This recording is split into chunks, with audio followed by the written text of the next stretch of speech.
Breaking news just coming in. India's border security force has foiled a massive infiltration bid in the Samba sector of Jammu and Kashmir. Now, in the intervening night of 8th and 9th of May, a group of terrorists tried to enter India with the support of Pakistani rangers posted at Dhandar. In the ensuing firing, at least 7 terrorists were killed and the Pakistani post has suffered massive damage.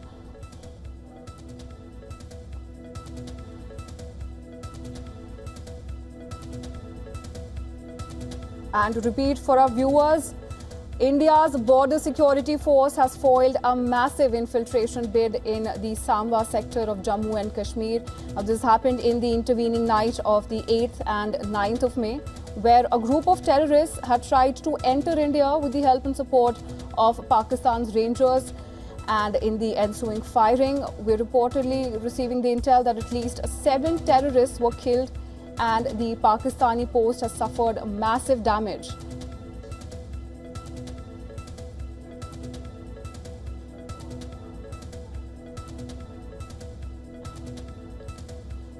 And in the wake of the Pahalgam terror attack and the Operation Sindoor, which has come as a response, we're seeing the tensions escalating on both sides of the border.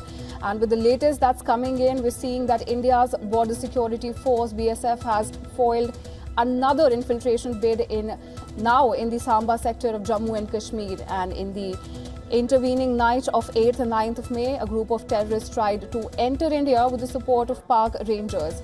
And to get more on that, we're being joined live by our Assistant Editor for Foreign Affairs, Siddhant Sibbal. Siddhant, what can you tell us? Well, the situation remains fluid and evolving. We know that BSF has taken action. The Indian forces are also taking action. In fact, even as we speak, the Indian Defence Minister is meeting the CDS and the 3 service chiefs and taking stock of the situation. Yesterday, we saw those strikes by the Pakistani side, and Pakistan, of course, remains in a denial mode and also indulging in a lot of misinformation as well, including the top ministers as well, the Information Minister and the Defence Minister both. And it looks like Pakistan is trying to increase the escalation in the region. We are now waiting for more developments happening from New Delhi and from Islamabad as well. And as you've rightly pointed out, misinformation and the webs that have been spun are rampant. From fabricated military victories to we're seeing misleading narratives which are aimed at shaping the global perception. And please reiterate for our viewers how important it is to steer clear of misinformation and to get our facts and sources checked before spreading it or sharing it on your social media platforms. Please highlight the intensity of the situation, especially at this critical juncture.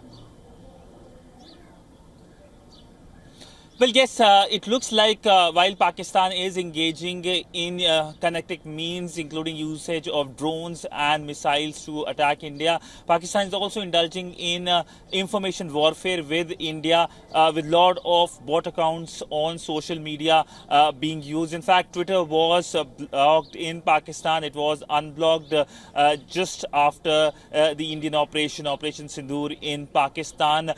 We also know that the Indian government has been taking a very proactive stance in acting on these misinformation reports coming from Pakistan. The PIB, the Press Information Bureau here in India, is coming out with regularly with